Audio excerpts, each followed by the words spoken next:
Hello, my abnormal family. Hope everybody's doing good tonight here on the abnormal midnight train. And if you don't keep your head on a swivel, it could be the meat train, right? So hope everybody's doing all right tonight.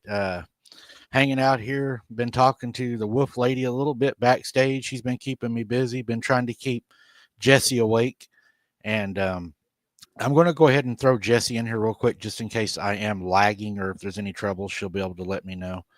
I have some other things in the house that are streaming right now, so I'm not real sure how my lag is going to be.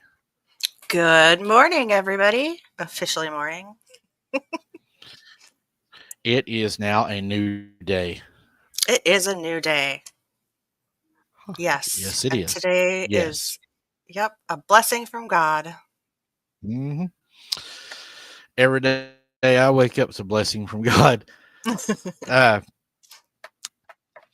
figured out what I'll do tonight is whenever I tell the story, and I say something, you go, or go, oh, wow. And kind of like, hype it up a little bit for me. Okay.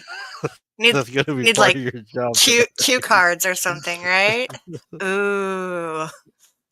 Like when you watch the fireworks? Yeah, yeah. Ah, ooh. And then if I, and if I make like a funny or something, I'll say it and then I'll look at you for the reaction and you're like, and you laugh and then I'll laugh. Okay. That way I'll have your approval. Gotcha.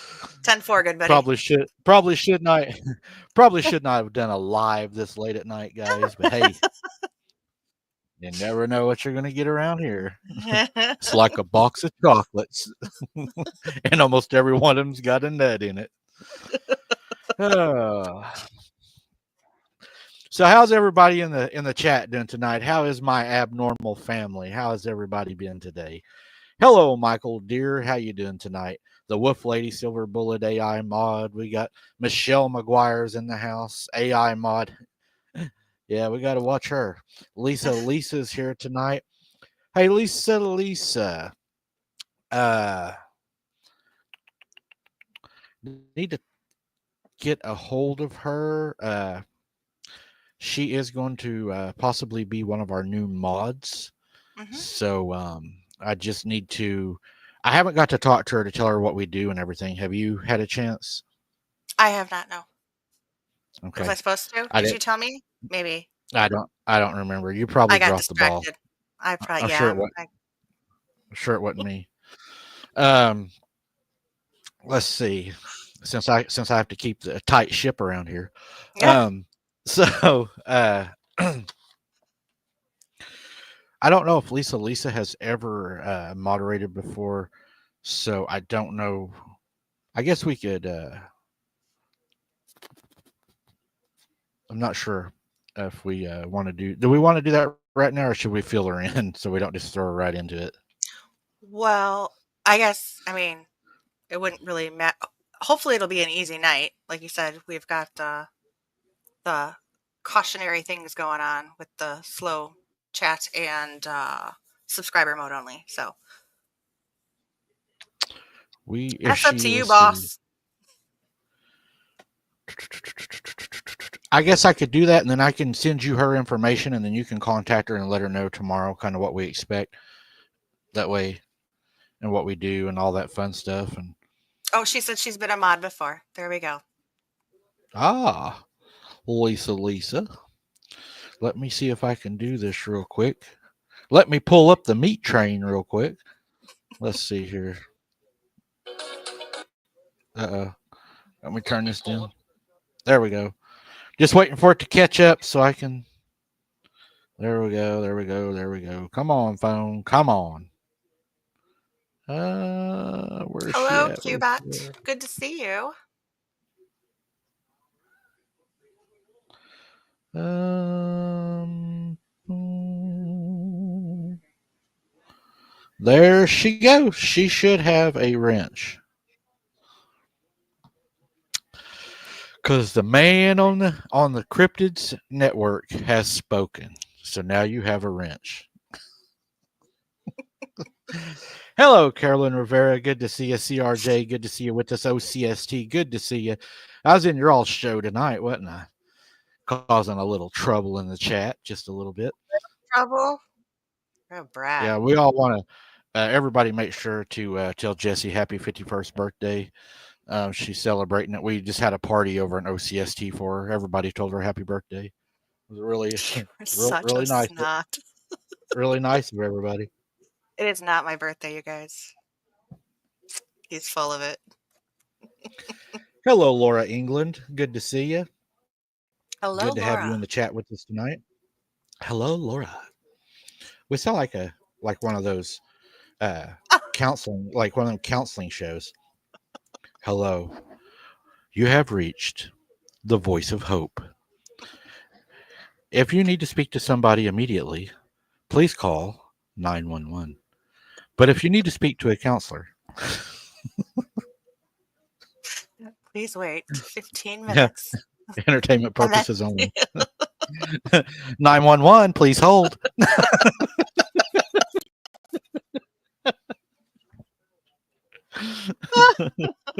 Or press 2 for a callback. You will be the next in queue. That's right, Roman. It's a late night radio talk. Go ahead, John. You're on the air.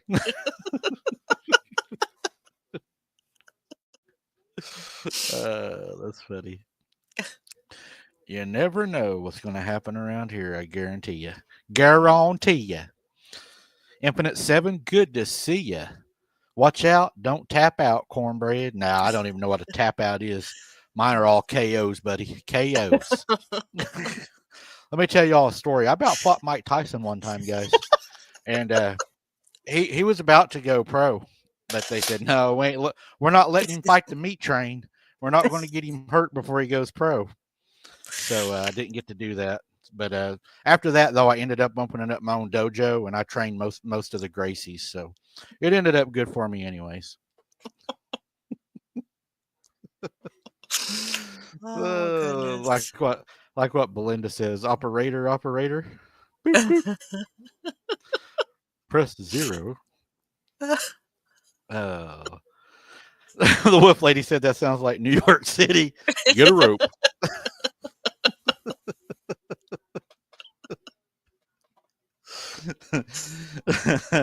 Can you believe they allow me on the airways? That's the first thing. Oh, last I heard, they allowed anybody on the airways. There's going to be new rules coming out by the FCC tomorrow.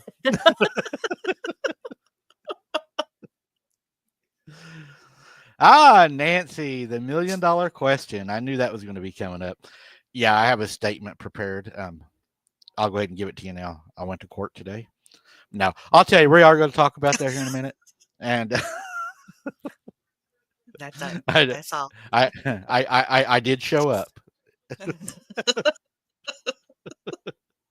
I was there. Actually went into the building. Yeah, didn't show up on the stairs, right? I was there. I was there. Oh, it's been a long,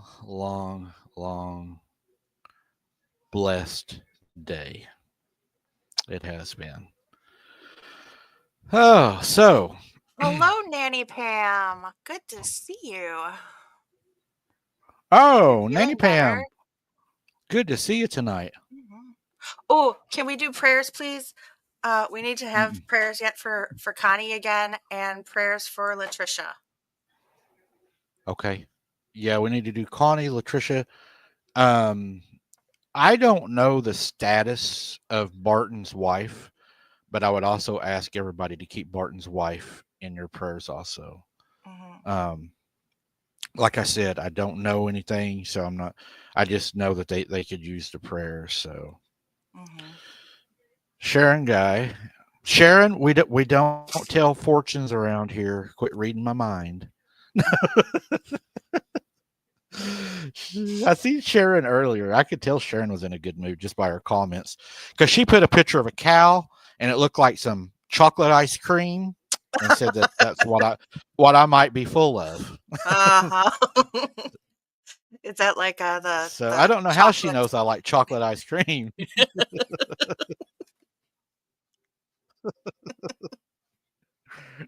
She's pretty good. That is my favorite.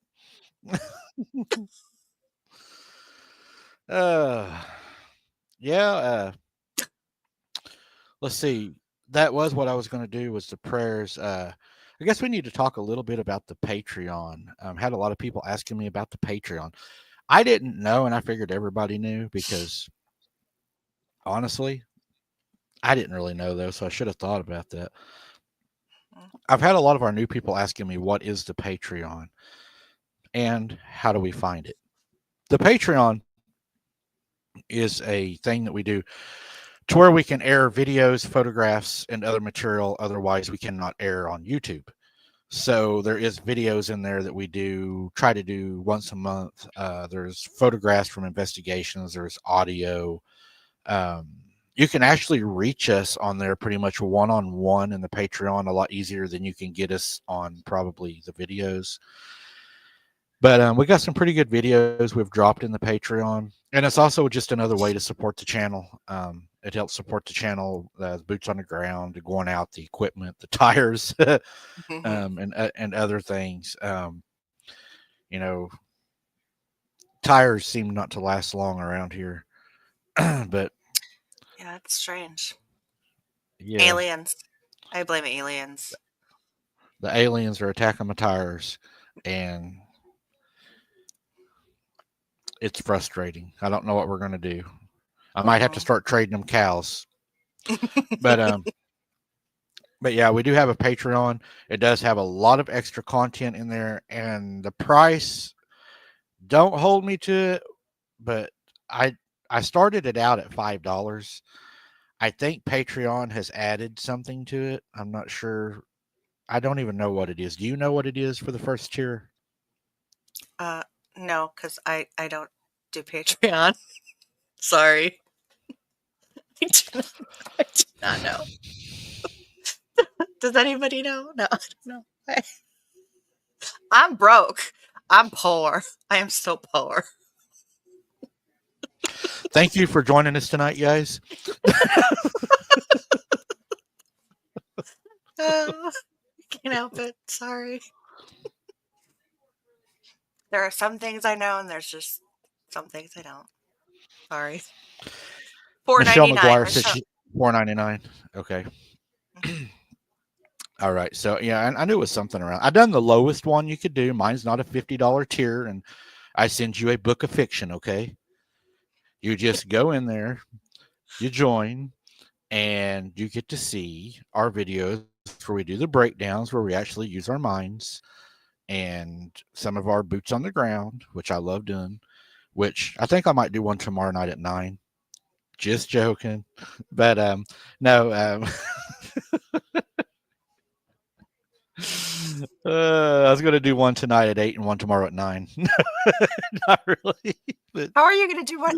You're such a goofball. Seriously. uh, I'm trying to go on 7 nights a week, guys. That's what I'm trying to do. Okay. Well, you're going to be on tomorrow anyways. We have Blake. Well, yeah, yeah, we do got Blake. You Blake forgot. Dusher will be on the show tomorrow night. No, because I have my questions right here for him. Actually, see, Uh, I want to ask him about some of his new things that he has. Janny, the Wonder Woman. See, a lot of people, they want it, but they don't know how to find it. She says she wants to be on it too, and I there's an thought a lot of app. people app. There's an app. You can just look up Uh-huh. the app, and there's a Patreon app. And you can download the app, and the app is free. And then you can look up abnormal investigations and You know sign what? up. I can probably throw the link in our chat right now. How would that be? Sure, you do that. Because you seem to be in a talkative mood tonight, so I'll let you talk to the people while I do that. And it won't take me very long, or it Now I have shouldn't nothing take to me very say. long. I did see that Blake was live tonight. Yes, Sharon. Oh, Christy said you're fired. I can't fire him, Christy, but sure. The CRJ Christy, Yes. she's still awake. That's what I said. So isn't it past your bedtime? Is Harold letting you stay up late tonight? I'm gonna have to talk to Harold. Is he even Right still there. awake? There's the link. The link is in the chat right now, guys. There is the link to the Patreon. If anyone is interested, it's in the chat, so you'll be able to find it there. There's some pretty good videos in there, I would say. I mean, they were my ideas, so I mean, you're going to get some good content. Like you said, it's the shows where we actually use our brains. So Yeah, we it's tried. worth the $4.99 right there. She said Harold lets me do whatever I want. So That's what's right. Harold doing right now? What is Harold doing right now, CRJ? Harold's probably asleep. He's I was like, gonna I was gonna I'll make a let her. comment, but I'll let her. He he lets her oh stay up while he goes to sleep. He was making her popcorn. There we go. Making Jiffy Pop, Jiffy Pop. He actually did. He said, I made her some popcorn. Hmm. That's why I said that. Wow. Harold, you are a good man. I don't care what CRJ says about you. But yeah, we are after the midnight hour, guys. And Hmm. yeah, we normally don't go live this time of night. So, guys, if I were to go boots on the ground at, say, like this time at night, would you all be up for that? Like literally? Or would you all be asleep?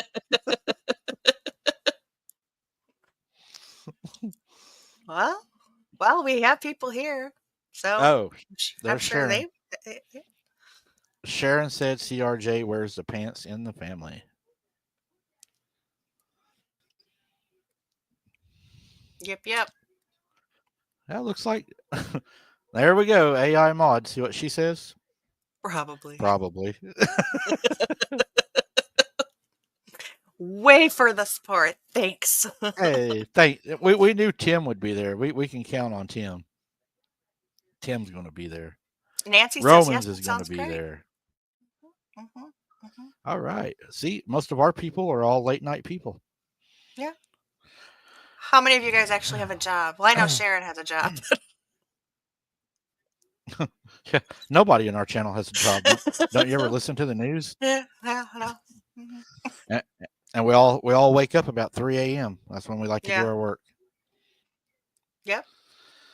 So, Belinda will be there. See, let, look at, because it's 5 p.m. there right now. oh yeah, Belinda, you would like those late night boots on the ground, wouldn't you? It's 5 Down p.m. in there in Middle that Earth. She's down in there in Middle that Earth. New Zealand. Yes, Middle Earth. she.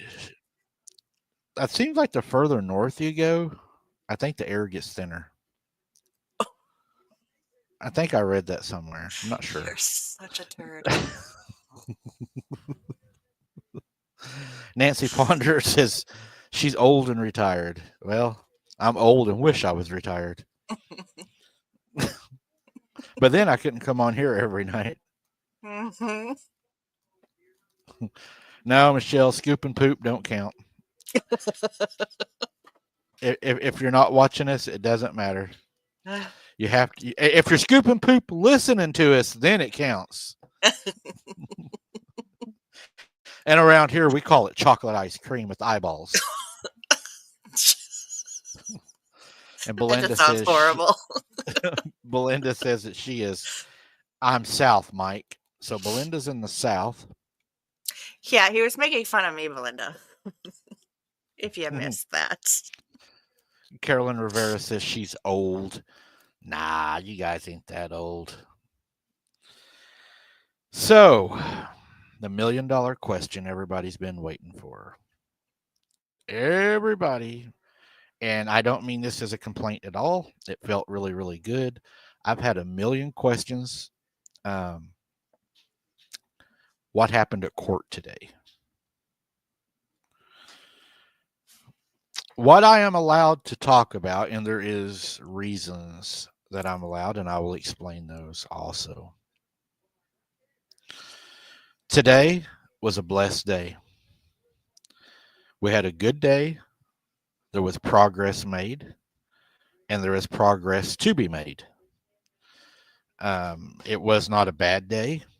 It was a day that we anticipated, and what we anticipated is what happened. Um, Thanks to you guys watching the show, clicking the like button, supporting us in the donations, we are able to do what we're even doing right now.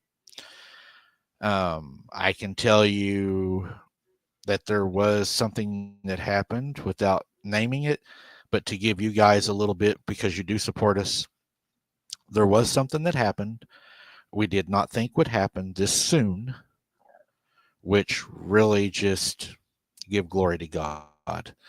Um, Things are good and things are going to continue to be good, and it's going to be an amazing ride. I look forward now to the next date. Now, a lot of you ask, why can you not go into a lot of it? And the reason we can't do that is because whenever in the past, whenever I have given updates, what has corresponded was individuals would take that information and then they would retaliate with lies and other things that complicate what's going on. So, in order not to feed the beast, we're not going to engage in any of that.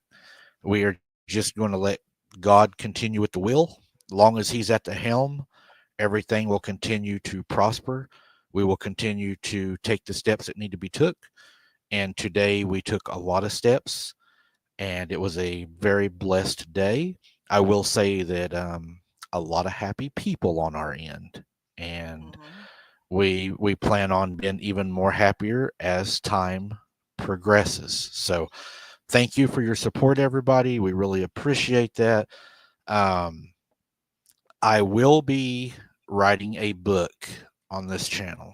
I've spoke to Jessie about it. It was actually her idea, and I'm thinking about just doing a book on the beginning to the end, the struggles that you all didn't know about, what I was going through, what we were facing, the feelings, the emotions, and everything, and try to put it into a book and pray that no one has to go through that. You know, Yes. it, Yeah. it's a hard ride, and nobody should have to. Nancy, yeah, it will be sooner, and it was good news. When I told Jessie today, she was very excited. I'll let Jessie tell you in her words how she felt without. How would you say that the news was? How did you interpret it, or how would you explain it? I guess. Um, a huge weight of relief that was lifted. That's how I would say. It was extremely good progress, good news, and much to look forward to. Just like what AI Nanny Pam says, God has all the glory. Amen. Mhm. God, the glory is God's. Mhm. Um, Yes. Yes. I'm very happy, and I will put it this way: I am optimistic, and I am making plans for the future. How's that? Yep. Perfect. You know, so yes, state is Hunter in a state facility or with people? He's not in a state facility, but yeah, it was a very good day, very good day. Mhm. We are very happy at how things are turning out, and I will say this: abnormal investigations is on the rise again, and we are going to be a name in the names of the top before this is over, because people are going to see the lies and they're going to see what tried to bring us down. And the truth is the truth, and we're going to continue with the truth, and we're going to continue with the boots on the ground, what we are good at. And I'm just letting them know that abnormal investigations is back, just like we used to be, guys. We come on and we're going to own it. Um, you know, whenever you don't do things right, you can get it done fast, but it doesn't always hang together. But when you take your time and you build it from the ground, you will be stronger when you reach. So that's where we're at. That's what we're doing. We got some boots on the ground going to be coming up. Hopefully soon. We got a lot more rain coming to our area. We're getting a lot of flood, and the rain actually starts again tonight for the next few days. So I don't know where all the water is going to go. It's probably going to make some good wide open adventures videos for fishing and stuff like that, but it's hard for abnormal, so it's kind of a two edged sword. If you have not joined abnormal wide open adventures, I would like to invite you to come over and join wide open adventures. Maggie Thompson, I am a night owl. Also, Jessie never lets me sleep, so I just work since she calls me all hours of the night. So Sure. yeah, like what Silver Bullet says, we love this little man, and there is nothing that I would not do for him. There's nothing, you know, growing up, just here I go. Growing up, when you're young, you always, if you're a man, mostly speaking from a man's point of view, because I'm not a girl, uh, you always I'm not a girl. I'm chase. a woman. Go on. Sorry. You're definitely something. We always chase that dream, that girl, right? We always chase that life, and whenever you have children, you never realize how much more you can love something than yourself. That is true. Your happiness, your happiness no longer matters. You stop living for yourself and you live for them.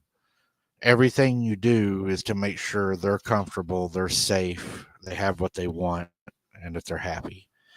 And sometimes that means you do without, sometimes that means you hurt.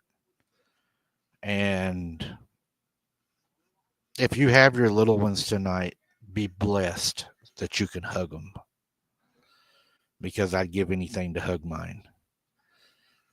Um, when you lose something like that, you truly lose a part of you. You lose a part of you that nothing can substitute that loss. You can't fill that void.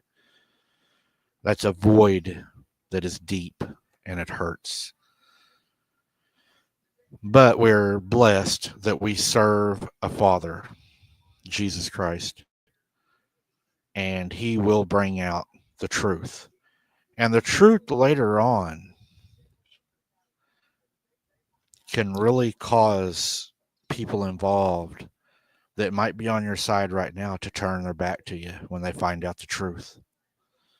And I've seen it happen because someday, when everybody's old enough to know the truth, sometimes that's a bad thing, especially whenever there's lies. Um, but yeah, you never realize how much you love somebody until one of your kids is born, and then you realize, well, it's a love that you never thought could exist. It's a love beyond comprehension to me. I mean, God's present at every birth Hmm. because there's a love there that just goes beyond our understanding.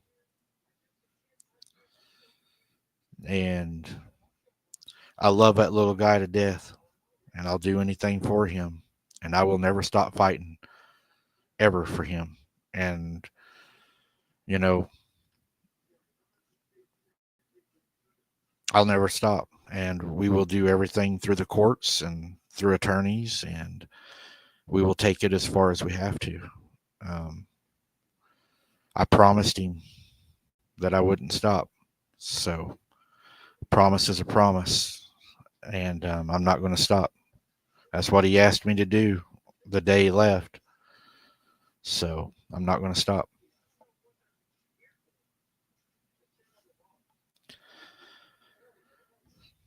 That's true, Janny. It doesn't end no matter what. No, no, you, Hmm. you couldn't ever picture that, you know. Hmm. Thank you, Belinda. I appreciate that. It's been a tough road, guys. It's been a hard ride. It has. It's been a hard ride. You know, nobody should ever have to go through that. It was hard. I mean, it's devastating. It's but you know what? God only puts his strongest warriors for his biggest fights.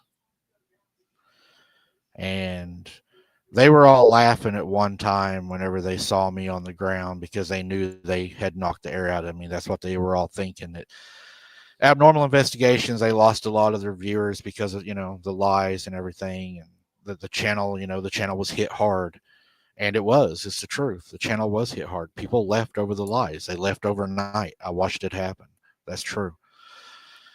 And they all thought that they had destroyed me. They had destroyed the competitor that was better than them, that still's better than them. And whenever they thought they had done that, they were cheering and they were, relishing in it. They were boasting and everything. But then they knew they had really messed up because when I stood up, I said, Amen. My Father's got the will. I've given it to Him. So all we're going to see from here on out is going to be victory and good because that's all that can come from Him. He doesn't lose. So you got your, huh? Said right. So you got your reading glasses on tonight? Good I night, always have my Christy. glasses on. Christy's going to bed. I know. Good night, Christy. Just leave us. Fine. I see how you are. I can hear her yelling right now in my head. Can you hear that? Mike! Shut your mouth, I, cornbread. oh, yeah, I can hear her. Yeah, Sharon, he very strong. He is very strong. Hunter is the strongest kid I know. He's had to be. He hasn't had a choice. Thank you, Maggie. I appreciate that. Tim,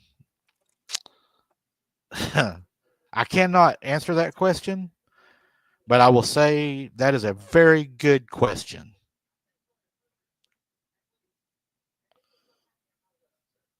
I will say that I have a lot of people helping me right now. Mm-hmm. I will say that. Yep. That's all I can say. And that being said, let's go. We have to move on. It is time for Tell the dang story. the mortuary story that everybody wants to hear. And thank you, Laura. I appreciate that. Yeah. Before we move on, one last thing I'm going to say, just so everybody can kind of understand how I felt. And this is honest to God how I felt that day. And it's not how I felt. It's the only way I know how to put into human words to tell you how I felt. Because there's no words to tell you how I felt that day. Because I've never experienced pain the way I felt that day whenever he was ripped out of here the way he was over lies. It hurt bad. And the best way I know how to tell you that is October 5th, 2023.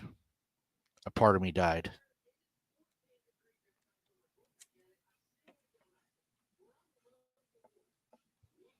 That's the truth. I don't know any other way to say it.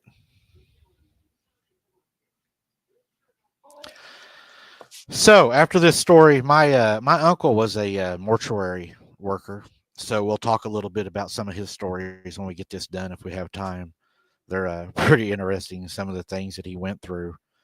It takes a special person to do that. I do believe that. Just like it takes a first responder, a special person to do that.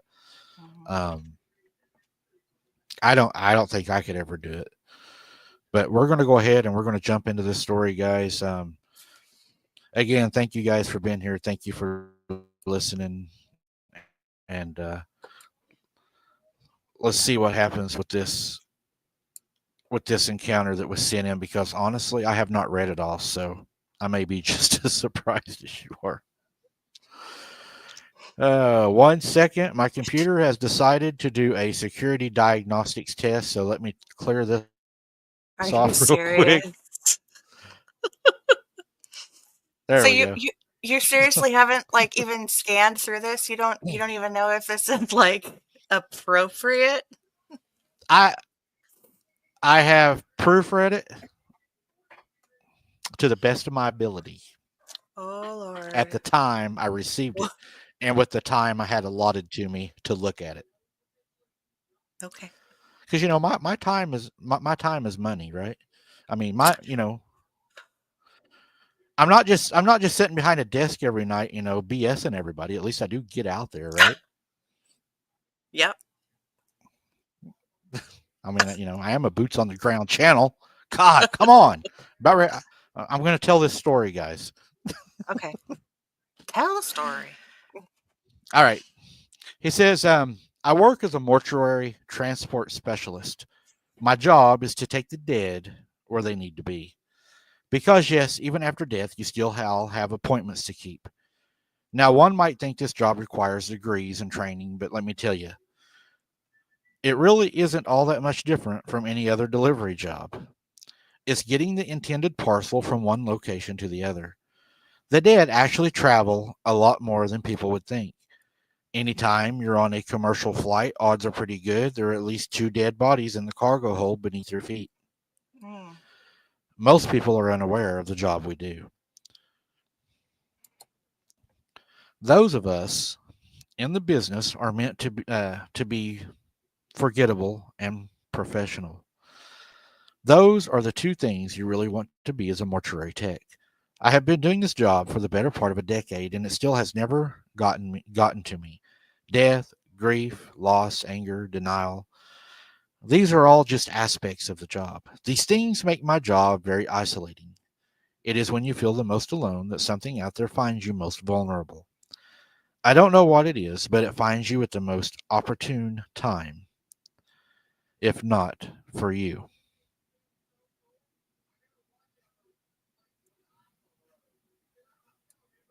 Okay. I thought I saw Qbot had a story, but I think they're talking about something else. I thought she might have been trying to say something. Cubat grew up living in a funeral home. Golly, that reminds me of that movie, The Haunting of Connecticut. Ooh, no, The thank you. the actual movie or the real story? The documentary. Hmm. That documentary, man, I'm telling you, that was the most wicked. It's out there in the field somewhere. It really is. I chunked that mother. I chunked that mother. Beep. But yeah, it's gone. I ain't watching that. Homie, don't play that. Hell no. Nope. Thank you Ain't for doing that, it. Teresa. Thank you, Teresa. Appreciate that. God bless you. So, when do you think, when you do think this kind of work, did you hear that feed come across? I heard your name. Mm, I heard stop your name. it. No, I really did. I heard your name come across. Just said, "Hey, Jesse." I heard it come No, across my ear feed. no. Okay. No, stop. You didn't hear that really? No. Okay. Maybe did anybody in the chat hear a voice come across? I heard it come across.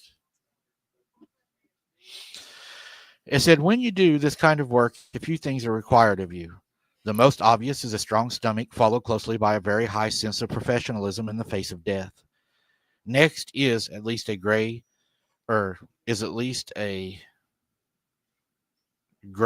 to deepest black sense of humor. That's true. My uncle did have a very dark sense of humor. When most people go out with their coworkers after a long or difficult shift, the things you talk about are considered normal conversation. When my coworkers and I talk about our day, it is the most horrific, gruesome, heart wrenching scenario the human mind can experience. And that is just a normal day for us. Post autopsies of an infant, two or three a day, body in late stage decomposition. So bad, even the local sheriffs won't go inside the residence. Yeah, that's just a Tuesday at work. Is it so hot outside that you are spinning your brakes in a cooler full of bodies and it just seems like normal everyday occurrence? It is kind of amazing in some sense at how used to things you can become. I guess it just becomes part of your everyday life. Stop I live it. in You are what? such a jerk. You did that. No, I didn't hear nothing that time. You're hearing things. I'm telling you, there's either somebody on here or I'm hearing something on your side. I promise. I can hear it right here Did in anybody my. else hear that? I heard it. It'll be my right thing on here, not my left. I don't know if your ear things do that, but mine will They like heard that. They heard that do right too. and left. I heard it this time. Normally I don't hear it. Normally I get feedback, but I'm using my headset. That's what I first thought it was an echo. but I'm not using my see. I'm not using my iPad tonight. I'm actually using my laptop. I'm using my iPad to read off of. Yeah, they heard it. Told you. I think what I'm going to start doing is whenever somebody donates, I'm just going to leave their name up there for a long time so everybody can see them. What do you think? Are you okay? Uh huh. All right. Tell It's Jerome I too. said hi. It's, He says, I live in Phoenix, Arizona. If you've never been to Arizona, congratulations. Not to be overly negative, but the heat is a force to be reckoned with, and there is just no escaping it. To put it in perspective, I was driving on one of my shifts and noticed at one of those bank signs that tells you the temperature's outside at 4 a.m., it was still 115 degrees. The city is all asphalt and concrete in the middle of the desert. Frankly, it just about never cools off. The only relief comes in from a random thunderstorms or the dust storms that spring up every suddenly and disappear just as quickly. Now, just to clarify, these don't leave behind that fresh, clean feeling that should accompany a good rain, but rather it just makes all the dust and dirt cling to you and every surface exposed to leaving more and dirty grime. Sensations that was the background noise of my entire time in the city of Phoenix. Is cornbread a what? Ventriloquist? Nope, I can't. I wish I could though. God, I'd have a hell of a show. yeah, Romans. It's not Jeremy. It's Jerome, which is the name that Mike has given the whatever entity it is that has apparently. If I was a ventriloquist, I'd be like, "Hey, do you remember that happening? No. Oh yeah. I remember that. Remember how I about whooped that guy that was that professional fighter? Which one? The one at the workout place. But anyways, no, I can't do it. I wish I could. The incident happened during one of my shifts when I was working far out in the city near a town called Apache Junction. This area is very remote, rural, and can be creepy, all on its own, being alone in the middle of nowhere, besides a rather morbid nature of my job.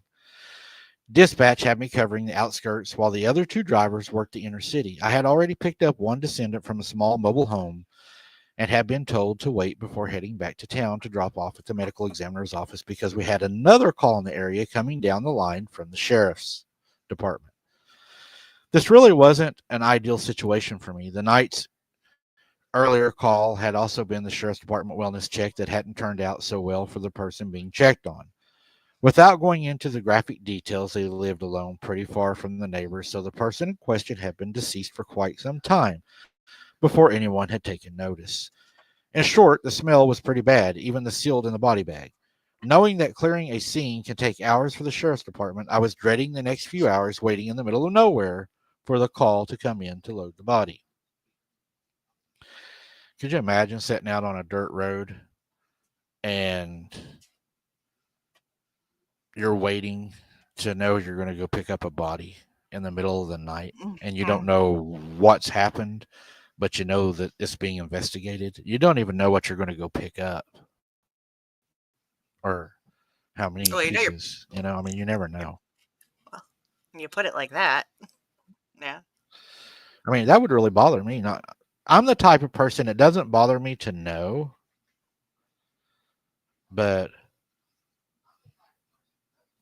it bothers me to not know. You know what I mean? Like if they were to call me and say that, that there was an attack by a dog or something and we're down here wrapping it up, but it's that, hey, there was somebody attacked down here and we don't know what it was. Or, that's what bothers me. Or if it's still out roaming around.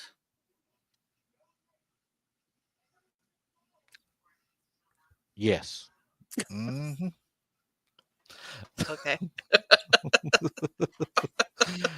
I found a good spot at the base of the road leading up towards the second call to sit and wait. I stepped out of the van and I lit a cigarette. I reveled in the aroma of the tobacco smoke, maybe not so much for its quality, but for the lack of decomposition smell it held. I propped myself up against a lonely light pole and watched the sunset over the desert. Something to be said for the state. It does have gorgeous sunsets. As the last rays of light winked out and dropped the night sky, deep purple, something unnerving tried to crawl up my spine. I broke free of my lamppost I was leaning on when the hairs on the back of my neck began to stand up and rise, and a cold feeling of dread knotted its way through my intestines and landed its heavy weight on my chest. As my heart rate began to rise, I could almost feel my pupils dilating. I pulled another long drag off my cigarette, put my head down for a moment, and closed my eyes, waiting for the worst to pass. So, do you think he's talking about that sense of dread that people talk about feeling? Is that what's going on? I think so. Roman said she heard talking in the background again. Oh yeah, the TV is on it at Mike's. Yeah, my TV is on. Sorry. Yeah, it's a TV. Yeah, but that whatever came through, you know what? Okay, I know we're trying to tell a story, but whatever came through had to have come through your side because it sounded like it went right through your speaker and into mine. That had to have been on your side. I'm just saying. Even if it was on my side, it was wanting to talk to you. Just saying. Said your name, not mine. Well, it needs to start harassing you. No, it knows better than that. Hmm. So they said, don't get me wrong. I don't think there is anything supernatural about this particular feeling. Mostly, that's just the beginning of your shift jitters that almost every tech gets before the shift really gets going. It's just a normal part of the day when you start thinking, what manner of hideous nightmare, inducing sight, melting sanity, rendering horror am I going to be introduced to tonight? That's a terrible job. I mean, if it's really doing that to you, that's almost like putting yourself through torture every night. Hmm. Because it's not a matter of if, but when that will happen in any given work week. At some point, you will be exposed to the most horrible thing you'll ever see in your life, and it will stay on you crystal clear till the day you die. Time doesn't soften its edges. You will see it in your dreams. It will, for all intents and purposes, haunt you. Talking about it helps, but with a profession, I think a profession that is not only physically lonely, long nights by yourself with no one but the dead to keep you company, but outside of work carries its own weight. People can be polite and say things about how it's okay, but in reality, most people never want to hear about death. Doesn't leave you much to work with at a polite dinner when someone asks, how was work? I don't know how they do it. I mean, all the, man, I actually thought it would actually be an interesting job, but they have to go I, through all the same stuff as a doctor, so I don't know. I It's a couldn't lot do of it. school. I couldn't do it. That's just something I'm not. It was hard enough some of the things I seen. I couldn't imagine having to see it and then try to put it together. You know, that's Hmm. just not for me. If you are lucky, you have a supportive spouse, someone you are comfortable enough with to actually talk about your day with. Sadly, such marvelous partners are rare in this world. And that's true. And we who do this kind of work often have very little in the way of any viable resources when it comes to taking care of your mental health. Panic attacks are pretty common. Sleep disorders are pretty much par for the course when you're on call, and you can be called upon to go to any call at any time of the day or night. Most people have stupid work dreams. The kind of mundane activity you perform at work plays out in thoughts while you sleep. Ours are a little different, as you might imagine. Being launched into the worst day of your life for absolutely no reason during a peaceful nap has a way of frying your nerves. These things all become part of your regular life whenever you work in this field.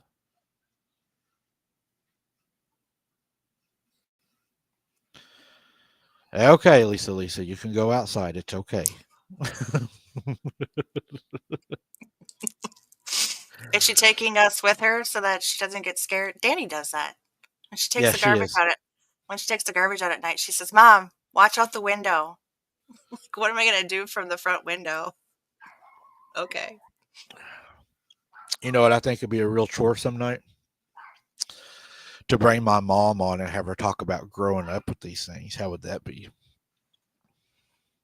She's been on before.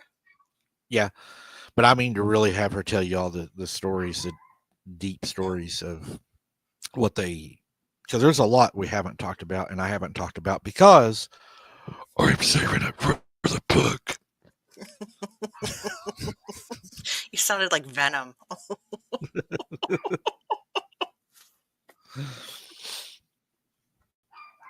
That would be So good he though. says, Yeah. yeah, it would be good. You're right. Mm-hmm. Mhm. Mm-hmm. Mhm. Mhm. Mm-hmm. Whoa, really? Okay. I snuffed out my cigarette just in time to hear the coyotes begin their high pitched howling off in the distance. The canyon base I was currently at provided me with some bizarre acoustics. Yips and howls bouncing around the canyon, in call and response. I don't mind coyotes. I think they get a bad rap, and yeah, they can be real nuisance to anyone who owns livestock. But in general, I think they're neat creatures. The sky faded into deep purple. The stars came out one by one, and if it wasn't for the 115-degree temperature, it would have almost felt like a nice night. Almost. Yeah, it's starting to really change now. I think the story's fixing to take a twist. Mm. Dun, Not dun, dun, not twi- dun. not twisted lemonade, but a twist. You need to get the music, the spooky music going in the background. Dun, dun, dun, dun, Yeah, dun, and dun, some dun. like different colored lights going on and off. I was just talking about the music to increase the Well, I, suspense, you know? well, I want the lights too, so I can like turn my face like red and oh hell, I done blown it though. I wore red tonight. I should have wore. I'm Mm. supposed to wear black. I mean, you got to wear a black T-shirt every night. I blew that. I wore my black shirt. Oh yeah, you got it covered then. Yeah, we're all good. Yeah.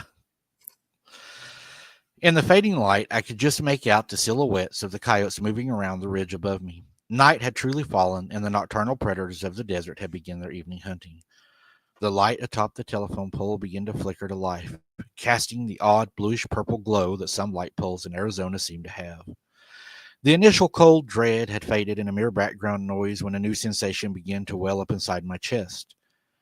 This wasn't my usual pre work jitters, but closer to real instinct, the kind that comes from the presence of a real predator. I took a nervous look around to see if I could spot the source of this new sensation, but the desert around me was void of anything I could detect. I tried to put it out of my mind and walked back to my van, hoping to leave the windows down would reduce the odor enough for me to sit in the cab. I pulled the handle of the driver's door, activating the dome light, and the light was a sudden harsh contrast to the night my eyes had been acclimated to. I squinted against the light, waiting for my eyes to adjust, only to have them settle upon something my brain was struggling to recognize. A huge pair of yellow eyes staring back at me. The eyes were set into a long face covered in yellow red hair, long pointed ears set atop a head with a long set of jaws. Not jowls, jaws. Mm. Dun, dun, So I've already thinking something right now, guys. I promise. This has already made me start thinking something. Really, it really has. And you tell me if you think there's anything to this.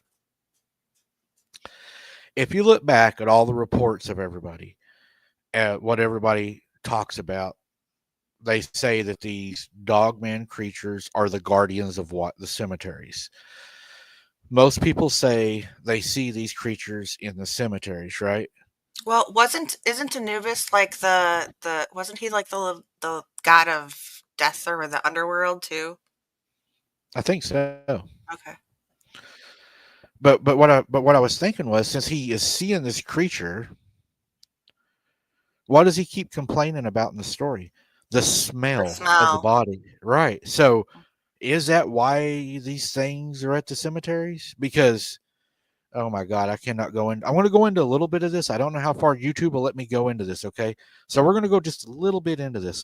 There is a guy right now that has a theory that the cemeteries are empty because cemeteries don't grow. out of all the people in the world that have passed, he said the cemeteries hardly ever grow compared to the death rate. And he said he worked for a certain agency and he knows that in order for us to have enough room on the earth to be able to do those things, that people are buried in the same spots where other people were buried, as they have a time, like a time limit.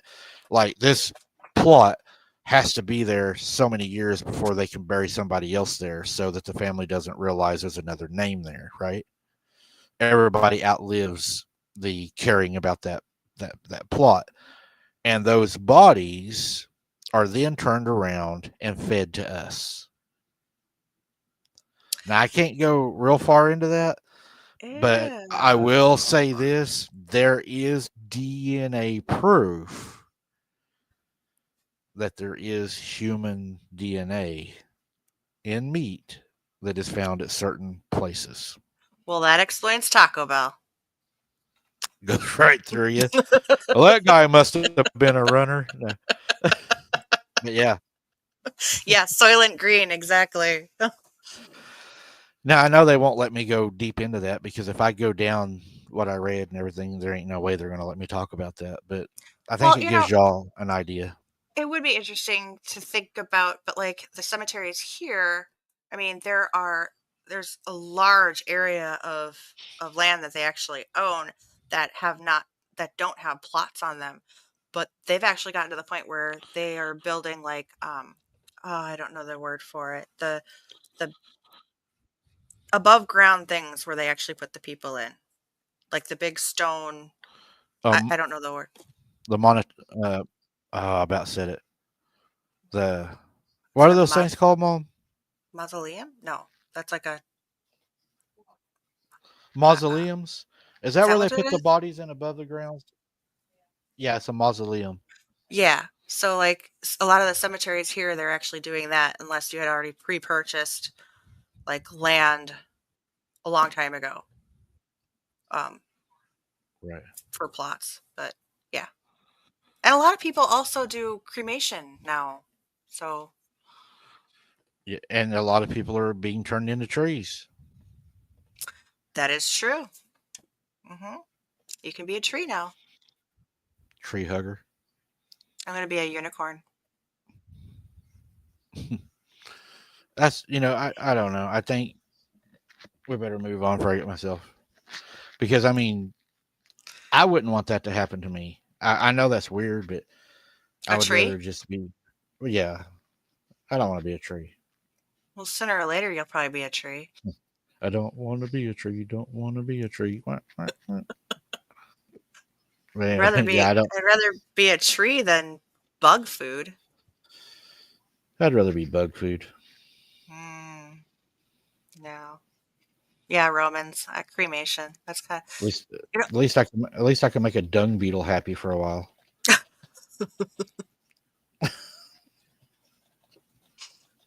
I want a Viking burial. Like, put me out on a raft and shoot fire arrows at me. My luck did that you get too far out there and they couldn't reach you. Right. Oh, just still fall off the edge somewhere. Fish got to eat.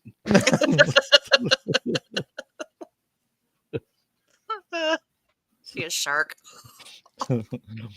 Leviathan will get you. All right. He says, my thoughts slipped a gear and the appearance of this newfound presence.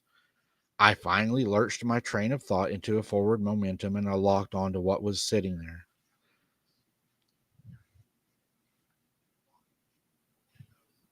There was something sitting in his van. Sorry. That's what I was gonna say. So was it actually in the vehicle?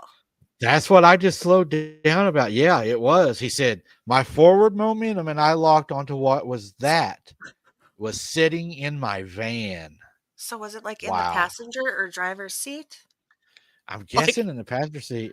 I'm starting to like skip ahead. I can't. Okay.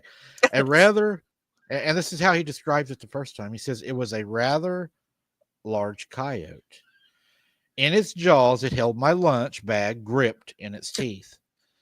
We both froze and just stood there staring at one another, neither of us moving for what felt like several long seconds. It's like I had busted. the thought that maybe I should start backing away slowly, knowing that I had the animal cornered, not wanting to provoke an attack out of it feeling threatened.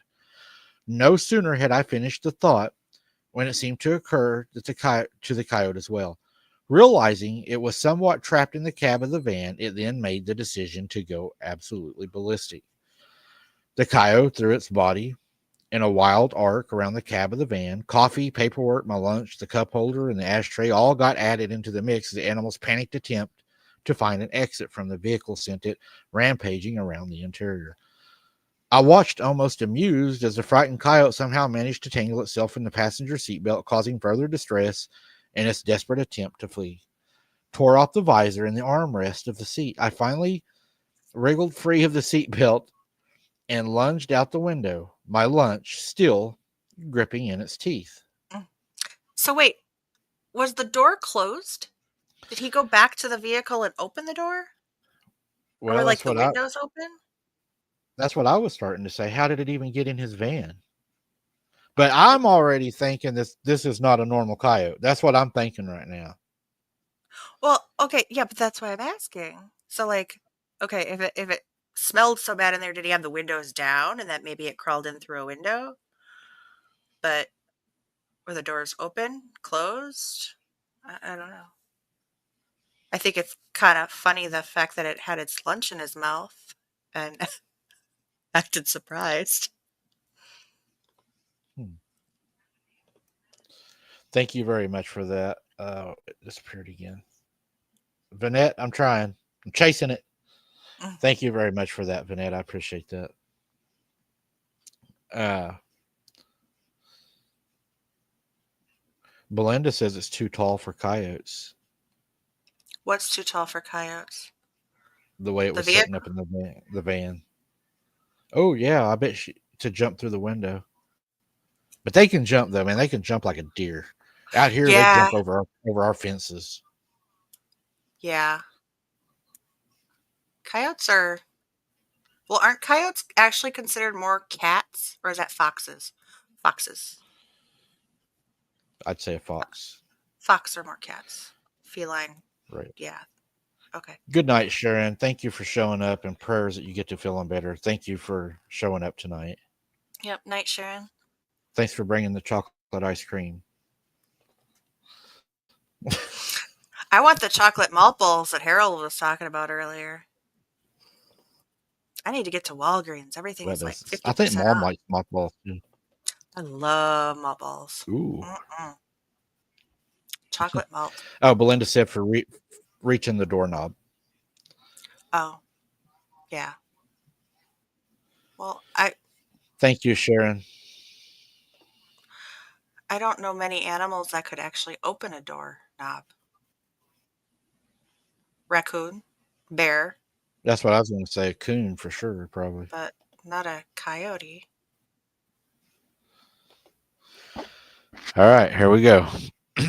All right. In the commotion, I had tripped over my own foot and landed on my butt outside the open van door. I gathered myself to my feet to peek around the hood of the van to watch the coyote holding my lunch, and three of its companions I hadn't seen around the other side take off into the night with long, looping steps of casual predators. The one with my lunch stopped and turned its head to look back at me. I don't know what it's about certain animals that have such a unique ability to convey so much without ever saying a word. But the coyote gave me a look that somehow conveyed the impression that it had found the whole exchange rather undignified, along with a note of triumph at having gotten his meal for the evening. I watched them disappear into the night, answering more calls from their pack mates as they departed.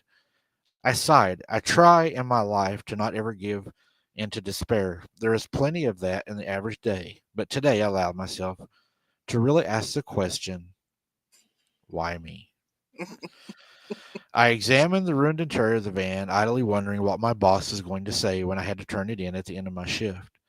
Or rather, how I was going to explain that I had been Looney Tuned by Wiley the Coyote and he had stolen my lunch. I managed to get the windshield wipers to despite the handle with the switch on it hanging by the wires. I rummaged around for our cleanup kits as we keep, figuring that it was good enough for the task we had. Probably do just fine for some spilled coffee and partially strewn about lunch. There was nothing I could do about the damage to the armrest and the seatbelt. But that was the next shift's problem, I told myself. You know, I was trying to get, huh? I was gonna say it kind of gives me reminds me of the scene in what was it Tommy Boy when they put the deer in the car and it totally destroyed the car. Oh yeah, that thing, that thing went crazy. Deer kill a lot of people every year. Yeah. Well, I'd never put it in the back seat of my vehicle either, but A lot of hunters will go up and not make sure they're unalived, and go to mess mm, with them, and they'll get up and unalive you. Hello, double tap. Terminator T800. Good to see you. So I was trying to get the majority of the coffee out of my seat when the little hairs began to stand up again. I looked up and around my surroundings and spied the source again. More coyotes began appearing out of the darkness, sniffing around the back of the van. Realization dawned on me that they hadn't returned for my lunch, but for the body. Mm, That's what they were there for in the first place. Coyotes can smell a decaying body for miles.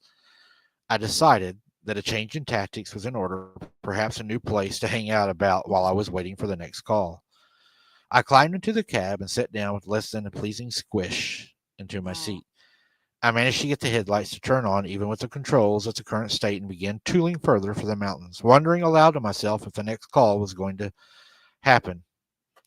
The rear view mirror now sat in the passenger seat thanks to the evening's events, but the side mirror provided me with an eerie image of several pairs of yellow eye shines trotting their looping gait after my departing van. I don't think these are coyotes.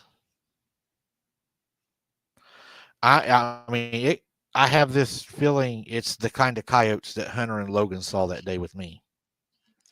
You know, with the yellow eyes like that, and I guess I've never looked at that closely at the eyes of coyotes. I've seen coyotes up close, but I don't think I've ever like looked in their eyes. Do they have really yellow eyes? I don't know. I've never noticed them to have yellow eyes, honestly. I've But noticed them to have like that blue shine. well, I remember, and I don't know if anybody else is in the chat has seen it, but there is or was a video going around where a guy was actually woke up in the middle of the night. He was sleeping in his vehicle, and you could actually see the head of what looks like a dog, a very large dog, and the eyes are very, very yellow. I don't know. If you seen that one? Do you know what I'm talking about? I haven't seen that one. Oh, I'll have to find it. I'll find it and I'll post it in the abnormal page. All right. Hey, Mom, what color do you see coyote eyes as in headlights that night?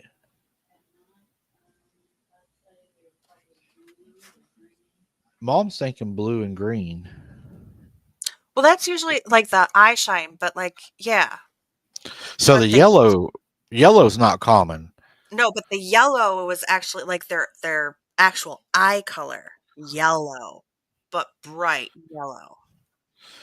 It makes me wonder about the bars and rods again. Mhm. See, I still remember that. Mhm.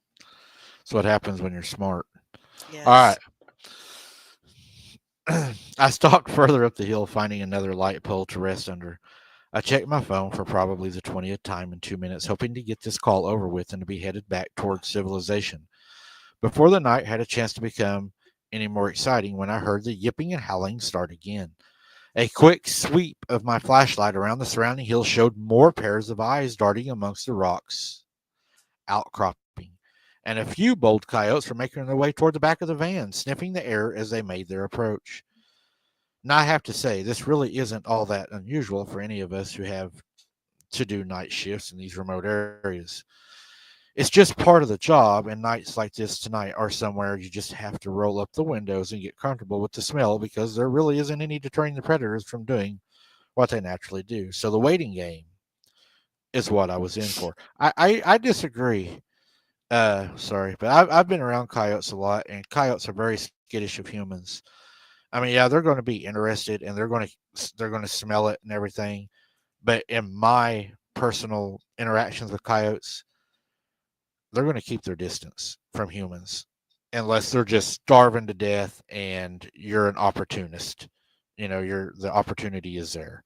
But most of the time, they're not going to be that aggressive. Not a coyote. No, even in packs, No, I don't think so. No. because that's what I mean, scares me going if you were out. a child, if you were a child, or you were hurt, or you twisted your ankle, or you were, in a bad state, yeah. But I just don't think they would do that to a normal person that's not injured. I just don't see coyotes doing that. Hmm. Thank you, Tim, for agreeing. You're very smart to agree with me. Tim knows what he's talking about. Of course, he's got to support you. He's like the only male in the group tonight. Well, we got to stick together. Hmm. I'm even going to throw that up just because he did it. Let's see. It's an odd experience, but not an uncommon one to spend the night staged up somewhere waiting for a call. Lots of different professions have to do it, but I doubt most of them have to wait inside the vehicles because they are surrounded by carnivorous predators with no one but a corpse for company. I made a few more runs between lampposts to lose some of the would-be pursuers and waited at each post for a little while, and then they caught up again. Not wanting to repeat the night's previous encounter, I kept the game up of hide and seek with the coyotes for a better part of an hour before my phone claimed the newest call information. About time, I said aloud. As much fun as my current game was, I badly wanted to get a call to head back to the city where the street lights and the noise pollution of people. I got my address and not much more from dispatch and headed onto the night, upwinding a single lane road into the middle of nowhere to continue the night trying to work. Starting to get good now, I think. We're starting to get into, I think, what he's fixing to see. Okay. Belinda watches a lot of documentaries on mammals and reptiles, amphibians, and etiquette, I don't know that word, etc. I can't sound it out. And Etc. different, oh, okay. And different eyes and sight.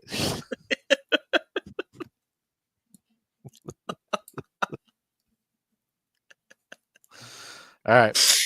He says, I arrived at a small mobile home that sat alone on a large lot cleared of any of the desert's usual landscape. A considerable number of remote homes bear a striking resemblance to this one. Lonely yet appealing, a modest house, but it was well cared for. Something about the neatly kept exterior spoke to the occupant, or should I say, former occupant, as a person who liked to be left alone, but not a hermit. I drew back to my perspective and took in the entire scene, realizing that they had called and taken so long. Among the other county sheriff trucks were two SUVs from the local tribal police. Now, the long delay made sense. An officer I recognized from the other calls greeted me before even got to the crime scene to tape. I heard the voice again. Well, hello, Alan, I said. Officer Edwards, as he reached into his pocket and produced a small blue jar with a green lid. It was then I knew that this call was going to be a doozy. Hope you brought yours because I'm not sharing, he said, opening the jar and dipping his fingers into a white colored gel within. I pawed around the cab of the van looking for my own jar of Vicks Vapor Rub. Oh, lovely, I said, duplicating his own actions and began to smear the small amount under the insides of the surgical mask before fixing it to my face. Show me what you got, I said. Have you eaten? Officer Edwards asked. I thought back to my lunch being carried off. Nope, I said suddenly. Good, he said. Hmm. You feel like reading? Sure. I think we're about done, right? We're getting there. You get you, Uh, you get to read the good part while I make fun of you. okay. Get Hold ready, on. Mom. She's reading. Let me adjust my screen. Okay.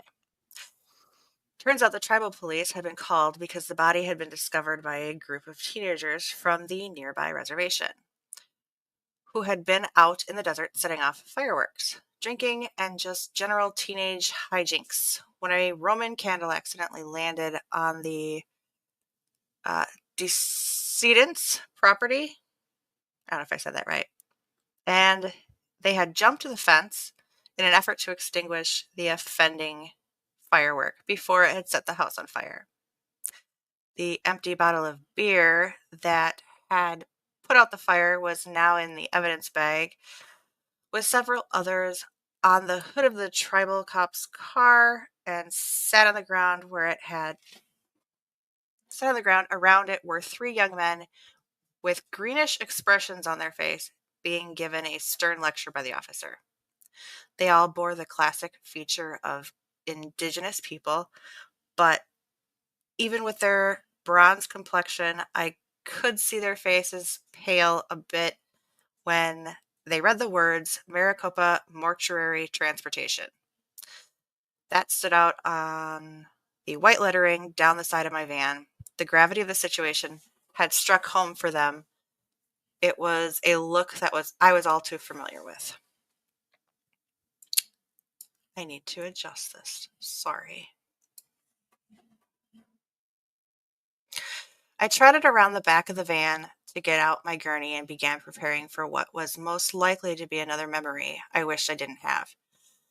I was, in a distant way, grateful for the metal cage barrier in between the back of the van and the driver area that had kept the general chaos of the coyote's escape contained to the driver area. I opened the containers and pulled out the sheets, a large, heavy-duty body bag, and began donning a yellow disposable hospital gown and long-sleeved blue surgical gloves that extended past my wrists, sealing me away from whatever I was about to encounter.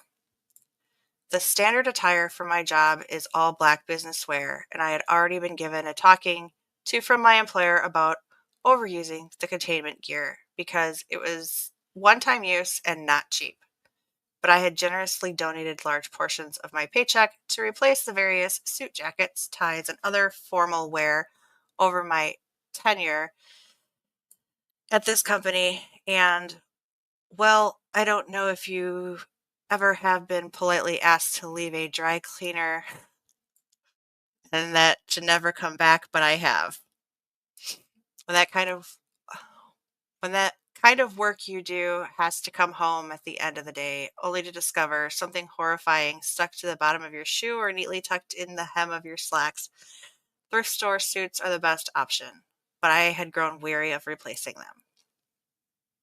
I don't like reading.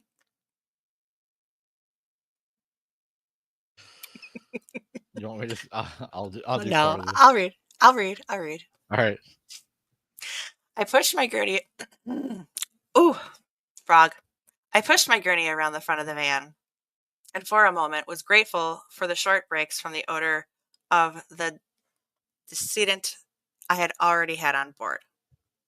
The gentle breeze had been such a relief, shifted and began to flow from the house towards me. I had been wondering if Officer Edwards had simply been winding me up, having a little fun at my expense. He did that sometimes.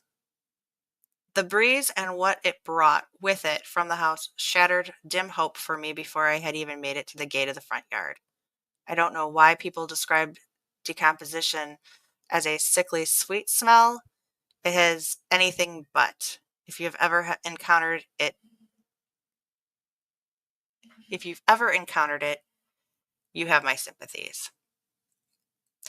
If you have encountered what the human body smells like in such a state, I have the names and contact information for a few therapists for you.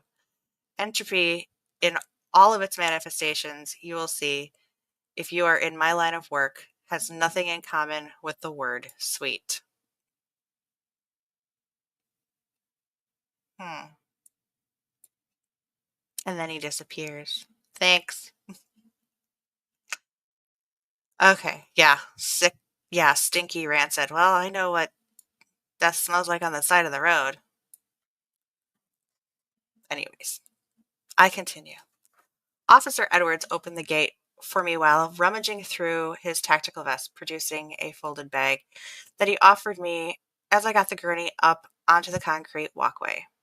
I peered at the bag, recognizing an airline logo printed across the top, designating it a courtesy vomit bag that would usually reside in the pocket on the back of the seat. I raised an eyebrow at him.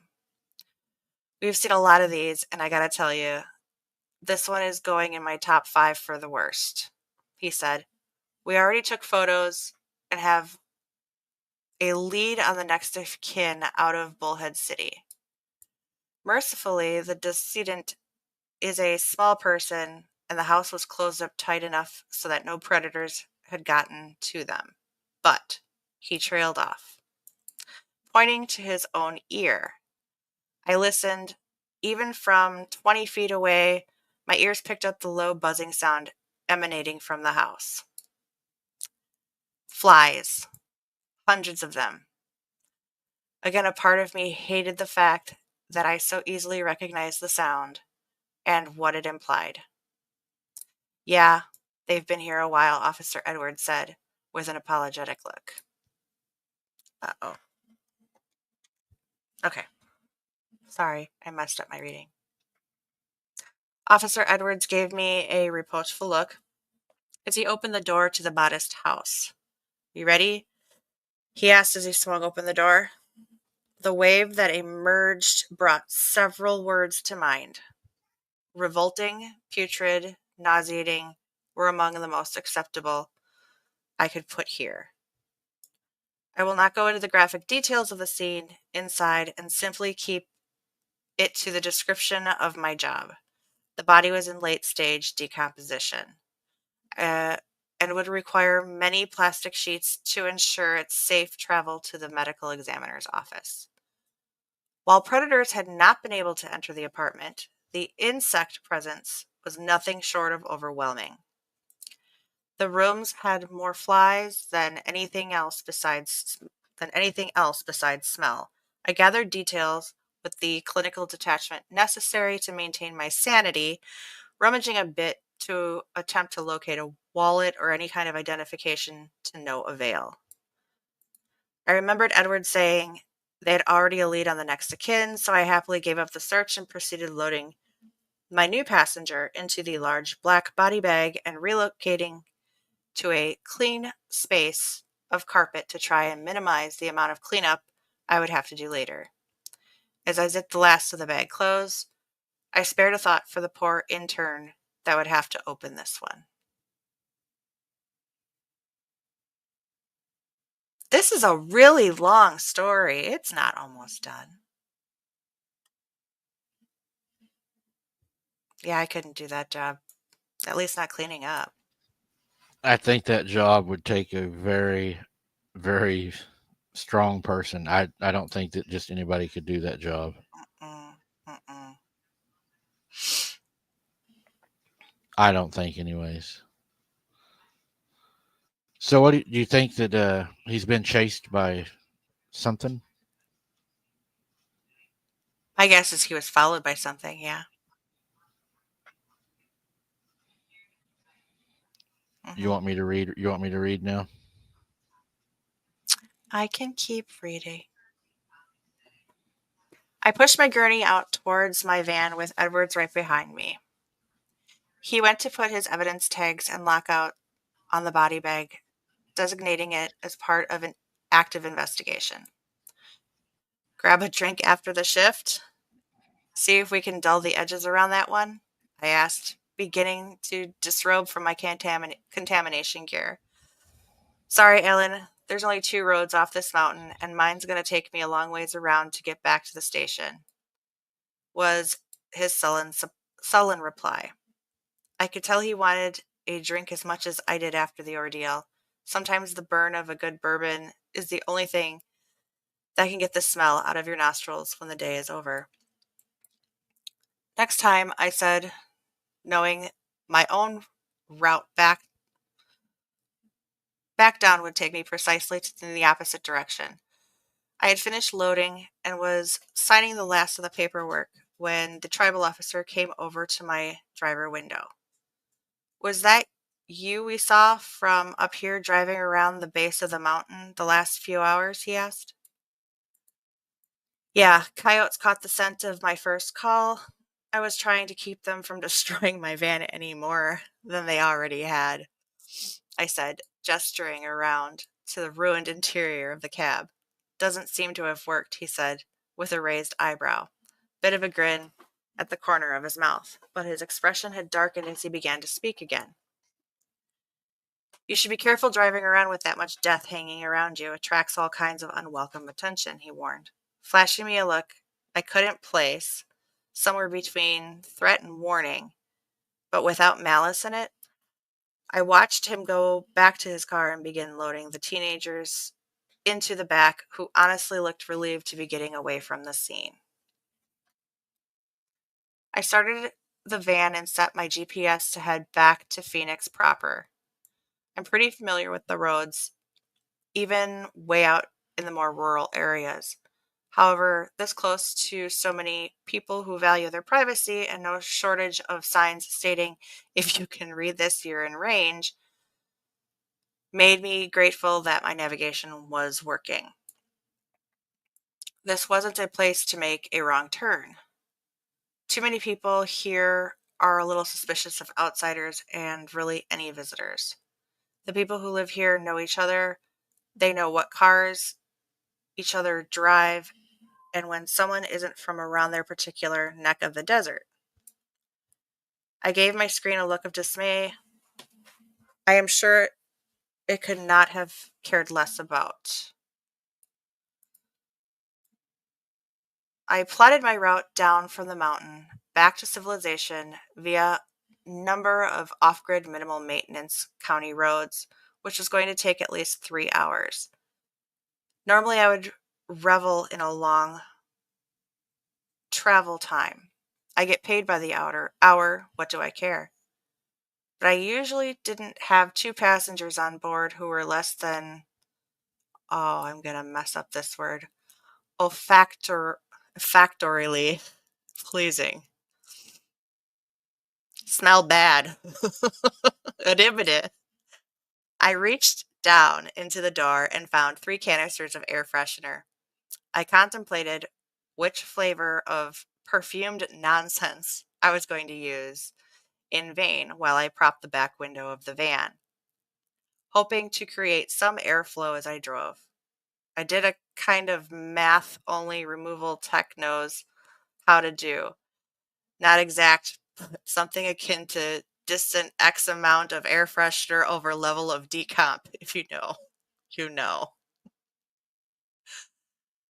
It was probably an hour into a really good part of my audiobook when the radio started acting up. Nothing new when it comes to these kinds of problems. The vans are never the newest models. When you plug in audio cables and charging cables and FM transmitters, and even have to use the old school tape adapter plugged into the audio jack, something is bound to foul up or get short somewhere. Or even just getting out of range of a decent cell signal, you never know. The problem isn't so much in resolving the problem as much as when we humans try to do so while driving. Does that mean something's about to happen? I was driving down a deserted mountain road, coming from nowhere, and it would be a long time until I reached anywhere. Probably not the time to be sorting my tech issues. I was checking the connection from the auxiliary jack into the stereo when all input from the radio simply stopped. No static, no broken sound, no feedback. All the noise just stopped and the radio read a simple error message of, "Please input code." In sheer frustration, I yanked the cables out of my phone with an audible disconnect. The low buzz of the static faded away. I was left with nothing but the sounds of the van trundling down the road. It was only then that a little itch of instinct raised its voice to an audible level. It's quiet outside. No wildlife, no chirping, howls, or crickets. No chirping, howls, or howls, no crickets, no nocturnal predators. nothing communicating their hunting efforts. The thought dawned on me at the same time I noticed the obstruction in the road. I slammed in the brakes. The van swerved drunkenly towards the embankment of the road. My thoughts lay on the clientele in the back, trying to ensure that they didn't flip over in their top heavy cots. I overcorrected but managed to get back onto the road before the obstacle in the middle of the road was in any danger of being hit, and screeched to a stop, kicking up a cloud of dust that washed over the beams of my headlights. The van stopped and tossed the rest of my paperwork and clipboard about the cabin. I swore profusely. Then Then I had all night, and as I tried to collect my paperwork and vital documents, angrily stuffing them back into the clipboard, when my eyes focused on something in the dust cloud before me. Oh, for heaven's sake of all that's holy, I exclaimed. It was another coyote. This was standing over kill and eating its nightly bounty. The dust continued forward, obscuring my vision, but still something nagged at me. I leaned forward as if it would help me look closer. I thought for just a second it was further away when I realized no, this was just bigger than a coyote. Its shoulders hunched with tension. The back legs weren't sitting, just relaxed, laid out behind it like an animal that had been hit by a car. A bit of dust wafted out into the night air, revealing more of the predator's kill. Yellow fur streaked with brown and red, a body too short to be a full deer. It was then that a solid little piece of the puzzle I was looking at hammered into place. Its prey wasn't some deer. It was eating another coyote. Mm.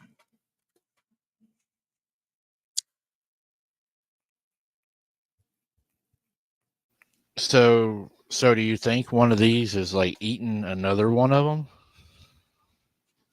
Uh, I don't I don't think I've ever heard of coyotes eating other coyotes. They probably would. They are scavengers, but I don't think they would kill each other to eat each other. I don't know. Of course, I don't know. Amber says shapeshifters. Maybe. I don't know. I'll give you a break. Okay. I appreciate it. I was trying not to bother you too much. Some of these, whenever they're not proofread, they're kind of hard to read without, you know, A little bit. sometimes the words don't really fit. As the van came to its stop, I could smell the odor, and I had been trying to avoid all night. It was a forward wave that washed over me and the scene before me. It was then that the form crouched over the dead coyote took notice of me. Its head lifted from the kill, starting upwards, then it continued its upwards travel. Its neck broke with an audible sound of bone snapping, tendons shifted and rearranged the audible pops. Its lower jaw didn't come all the way up to the skull, but its head now was completely and impossibly upside down. The dark tongue streaked with blood out to one side. Its eyes filled with yellow eye shine, and something else feral hunger fixed on me. Just as the dust had flowed forward, so did the odor Emanated? emanated.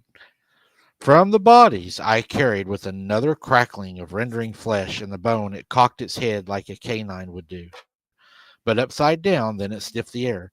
With an explosion of the goose flesh of the speakers in the van suddenly came back to life with the static and feedback beginning to rise in volume, then abruptly cut out with a single grasping voice, the distorted but clear enough to recognize a single phrase: feed me.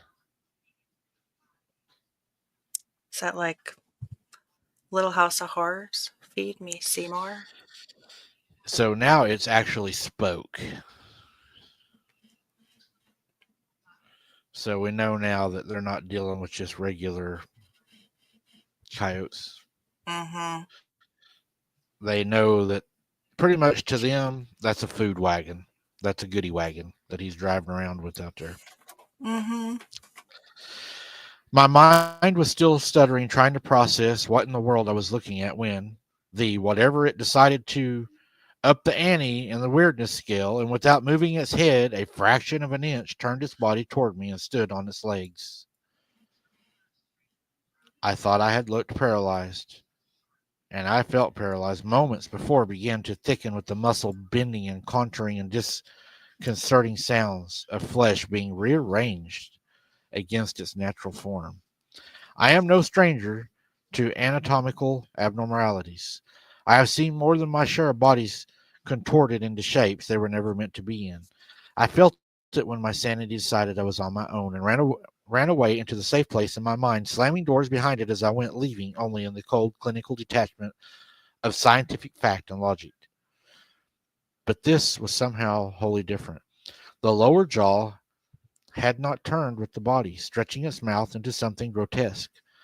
Flesh just should not move like that. The only word I can use to describe it is just unnatural. As in nothing from this world. That's all my mind could think as I gazed upon the thing in horror. It just shouldn't be. It was now fully facing me. Its body moved in short bursts and jerks, almost spastic flickers and motions that somehow highlighted the idea that this thing shouldn't even be in our world. The abdomen was open down to the spine. The sternum of all visible organs were simply missing. The bone, white of exposed ribs, shone in the stark contrast of the scarlet that was the thing's chest. The ribs sheared off at the wicked looking points like teeth, and there were moving like teeth, intersecting to one another, a form crooked mouth. The mouth, like opening then, began to move, the same crackling static short through the speakers, jarring me out of my shock. Feed me, came the disjointed, wobbling voice booming through the speakers of my van. Now it's speaking through the van? Actually speaking through the van through the radio. Gee, it's kind of like the voices that come through on your boots on the ground. Or Yeah. tonight. Yep. A lot Hmm. like it. Hmm. It was then that fear, dreadful and nauseating, took the reins and told me it was time to make my hasty exit. Normally, I keep fear pretty well leashed, but now I felt my foot pressed down on the gas more than actually making the conscious effort to do so. The tires of the van whirled, spitting out dust a cloud behind me and causing the van to fishtail a bit before beginning to gain purchase and lunging the van forward. The road was narrow but relatively clear on the right side.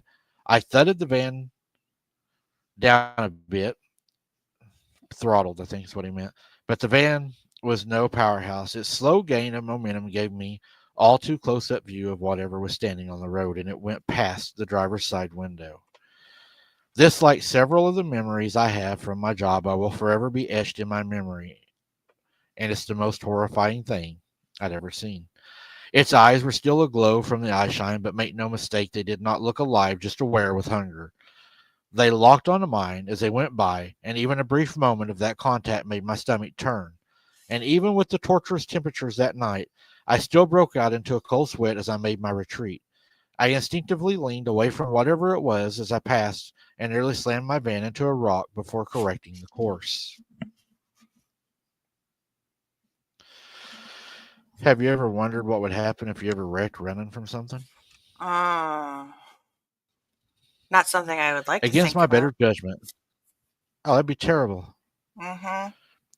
Against my better judgment, who had joined sanity behind so many locked doors, I chanced to glance into the side mirror. The cloud of dust I had kicked up glowed red from my taillights, but still I could see two orbs of light in the middle of the tall, fixing me with that feral hunger. They still jerked widely about, reminding me of the unnatural gait of the creature. I put more pressure on the gas pedal now. that I had traction, and I sped down the desert road as fast as I could without risking collision, not wanting to suddenly find myself stuck out there with whatever this thing was. For whatever it's worth, fate or luck was on my side that night, and when I splashed out onto the highway headed back toward Phoenix, there wasn't a single cop in sight, freeing me to put as much distance between myself and whatever that was. I am not sure how long I had gone without breathing, but I drew a gasping breath when I crested the hill and the glowing city of Phoenix sprawled out before me.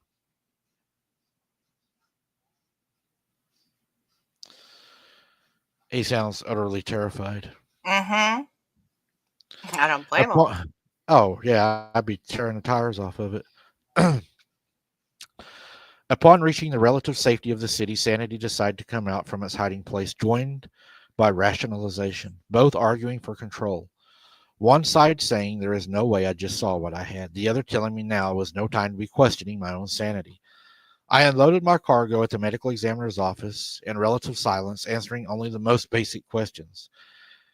A wary look intake clerk, who I guessed we was used to seeing people like me, various states of trauma, didn't seem to want to press the issue of my wild-eyed expression and clearly shaken demeanor.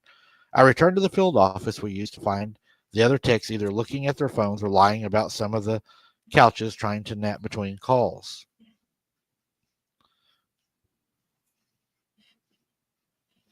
You could say that was my only choked response as I hurried past them to the bathroom. I pressed my back against the wall and let myself sink into the cool tile floor. I admit I wept, not so much for that night's experience. I hadn't really even had a chance to process it, but for having yet another terrible visual indelibly etched into my memory to join with what became far too many years on the job. I leaned over and pressed the side of my head against the cold toilet tank and waited for my heart rate to fall below hummingbird and on a red bull before climbing back to my feet to splash cold water on my face. I drew a new concerned look as I exited the bathroom, but most techs understand that it's not always wise to ask about the bad calls unless prompted. Like I said, the job can be pretty isolating, and many of us have a sort of don't bring everything to mentality. I thought briefly about telling my therapist about the incident, but I had already been graying the hair of my current one for the last few months and didn't want to have to find a new one again. So it sits today in a catalog of nightmares that will never fade. I don't know what it was or if it's still out there, and I never want to find it again. Jenny, the Wonder Woman, gifted 20 abnormal investigation memberships. Thank you very much for that, and God bless you for that. Mm-hmm. They're so nice.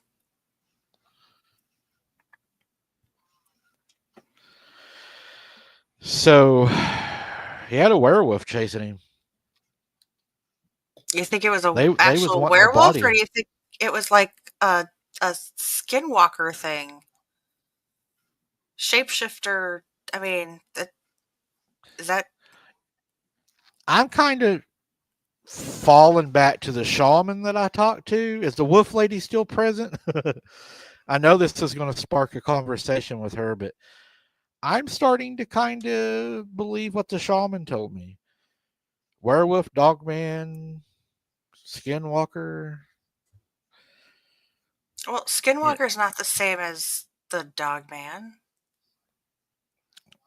That's a whole Um, different thing. natives some natives believe that a werewolf is a skinwalker. That it's just a black magic shaman that has taken the form of what they would call probably a Gugwe.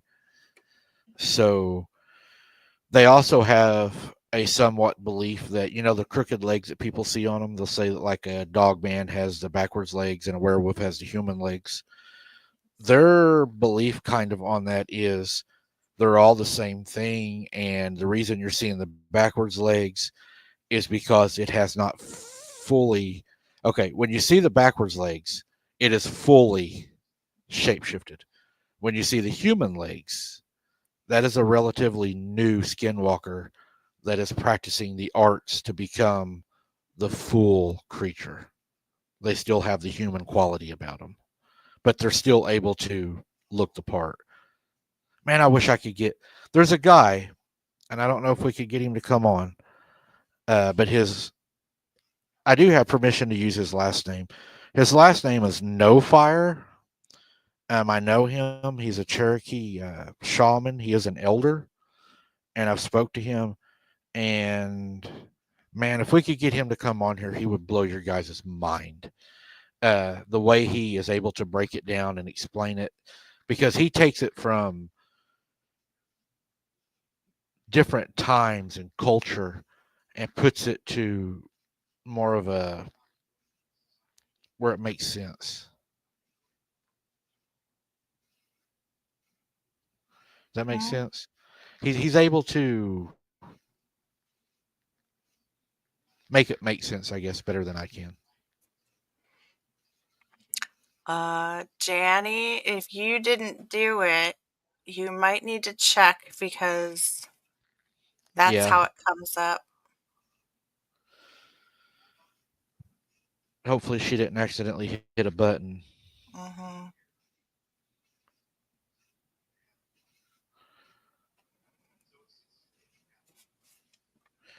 I will see if I can get him to come on the show. I guess the wolf lady probably crashed out. I'm not seeing Yeah, her in the chat. But if I could get him to come on, that'd be cool. he totally lives the old traditions. He still lives it, still believes it. Um,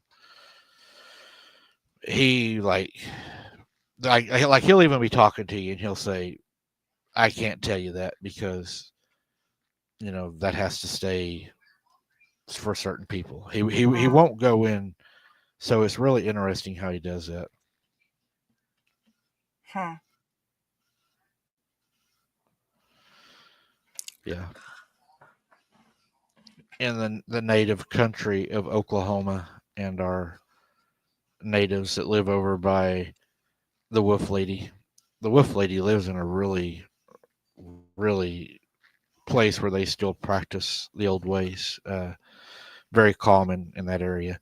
We have a lot of natives where I live, but where she's at would be what I would call more of the.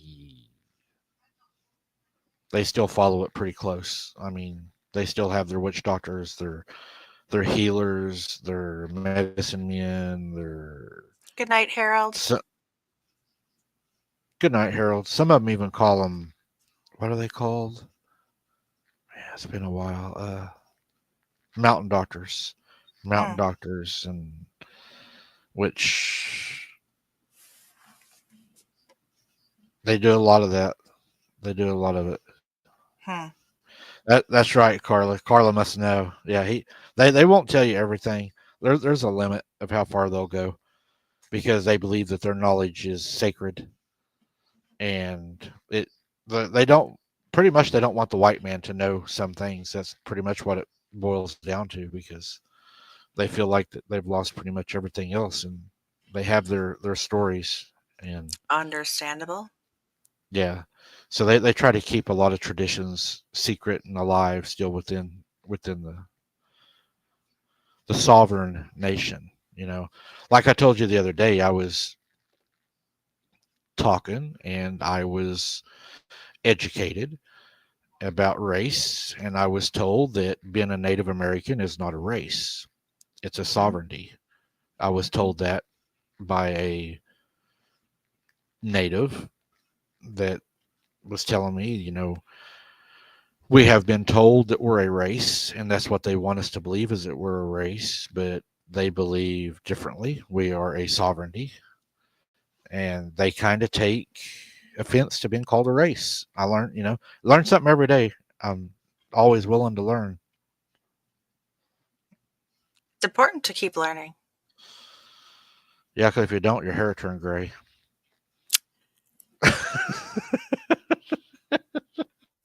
Uh-huh. That's it. I'm coloring it tomorrow. And you have no room to talk. Hello. Thank you, Lisa. Lisa, I appreciate that. She said that was very interesting. It is. I mean, I could sit and talk with them all night just listening to them. Their knowledge is amazing at what they know, and you know, like whenever I said dog man. You should have saw that. They were like, "What?" I Mm. was like, a dog man. They're like, "No, that's a white man's name for it." They just, but I guess if you live around something and you were around it before everybody else and you knew it as something else, and then somebody shows up and they come up and, like, say, just for instance, like rabbits, say we have rabbits in our yard and we've always been raised to call them rabbits. And some guy shows up and he goes, "Oh, did you see the little foo-foos out there?" You're like, "What? You know, you mean the rabbits?" And they're like, "No, no, they're called foo-foos." And The you're like, hair, the "Yeah." You're hair. like, "No, no, those are rabbits."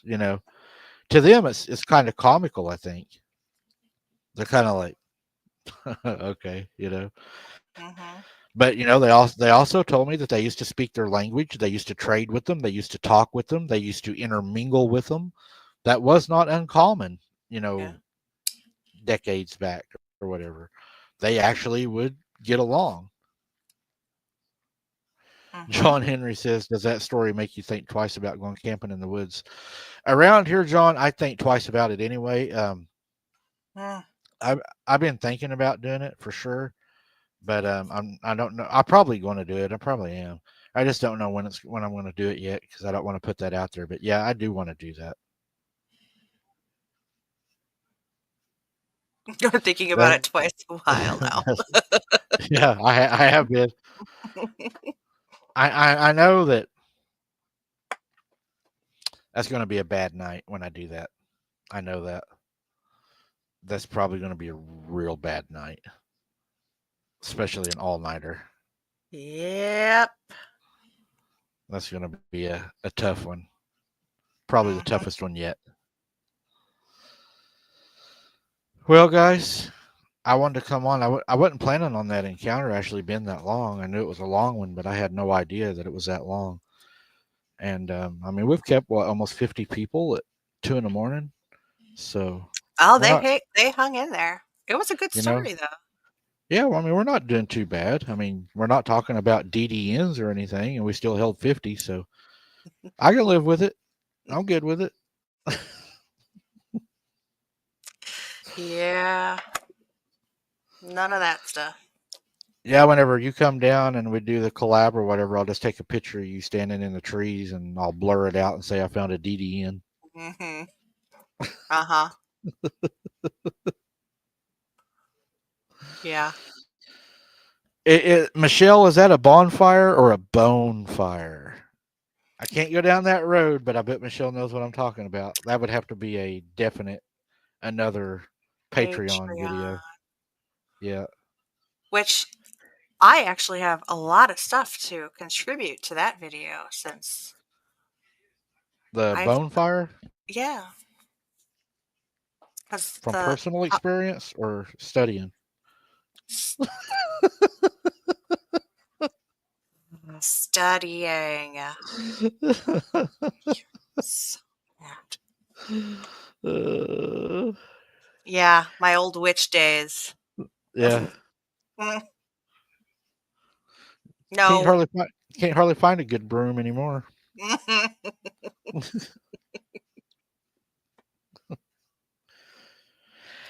Carla says, "When am I doing another show or story?" Yeah, I'll probably go out tomorrow night at 9 o'clock. Boots on the ground. No, I will probably do, weather permitting, what we're trying to do right now. You know what? Let's just ask everybody in the chat. That way we can just nail it down. Well, okay. You know, First of all, tomorrow we have a show at what time? 8 o'clock, 8:30 with 8:30. Blake. I think it's 8:30. With Blake. So tomorrow we have another interview with Blake Dusher. Yes, that's going to be a good one. And Friday I'm going out. And I'll be out at 9 o'clock Friday.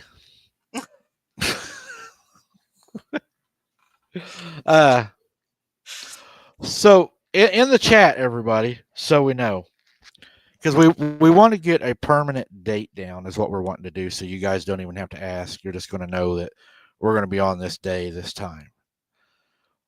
What weekend day is better for everybody? Saturday nights at 8:30, Sunday nights at 8:30, and go.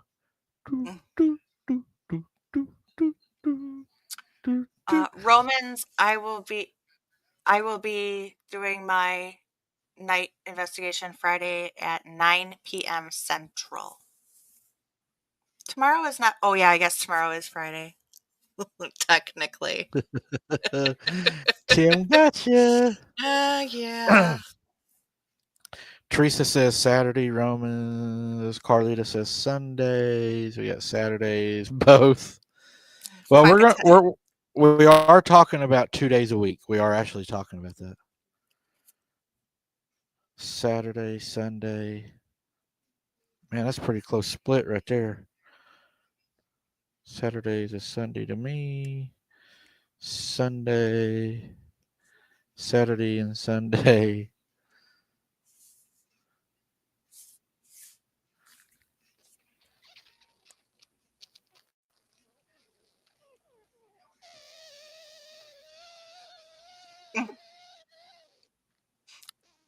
You sound like a balloon. I feel like a balloon. Well, Michelle, I don't want to do Saturdays and Sundays because if I do have plans for the weekend from my other channel and I miss that, then I will miss a whole abnormal. So what I would like to do is do like a Saturday and a Sunday, or a Saturday or a Sunday, and then maybe like a Thursday night, something like that.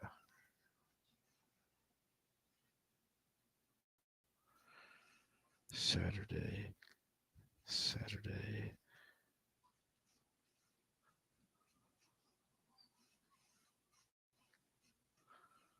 Yeah, Belinda says a balloon. I mean, I'm Thursdays and Saturday. It looks like Saturday. Does it look like Saturday to you? I think Saturday. Yep. I think Saturday by a hair. So Saturdays are more than likely going to be the boots on the ground. And then we'll try to do like a Wednesday or Thursday breakdown. That's probably what we'll do. Or some weeks, maybe we'll just have two boots on the ground. What do you think about that? The Saturday boots on the ground, and we can do like a Thursday boots on the ground. I already said you should be doing boots on the ground twice a week. But hey, I just work here. I don't know if I can buy the tires. We may end up doing that. Belinda, 8 days a week. And twice on 8 Sunday. days a week. All right, Jess. I think we're about to wrap this one up. Do you have any last words before the mortuary comes to get you? Hmm. Nope. Um, just like to say thanks everybody for being here tonight. It was actually nice to see everybody hanging in tonight and keeping the chat rolling. And I hope everybody had a great time and enjoyed the little experience encounter. Um, Prayers to everyone. Uh, like we said, Latricia, Connie, and Barton's wife, Letitia. And God bless everybody. Stay safe. Take care. See you tomorrow. Yep. All right, everyone. We appreciate y'all showing up. I appreciate the support. As always, wasn't for you guys, I couldn't be doing this. Wouldn't be doing this. I'm glad y'all hung out with us late tonight. I know it was a late one. A lot of people probably in bed on a weeknight, 2 in the morning here. But yeah, we appreciate y'all showing up. Thank you so much for the support, and thank you so much for the care, the concern, and the love you have given to me and Hunter. That means a lot to us. It's just it's very very heartfelt. So it doesn't go unfelt. We feel it. So, but everyone, we're gonna go to sleep, and I'm going to get up tomorrow, and we got tornadoes coming in the area. I'm sure I'll be filming that for the other channel, Wide Open Adventures. So if you're interested in watching that kind of footage, come over, join us over there. And as always, guys, fill the chat full of hearts for the boys, and call me in after the show. Don't forget to smash that like button, and we'll see you on the next one, guys. And don't forget, keep your head on a swivel. Don't be something's dinner, and don't end up on the meat train. We'll see you on the next one. Good night. Good night, everyone.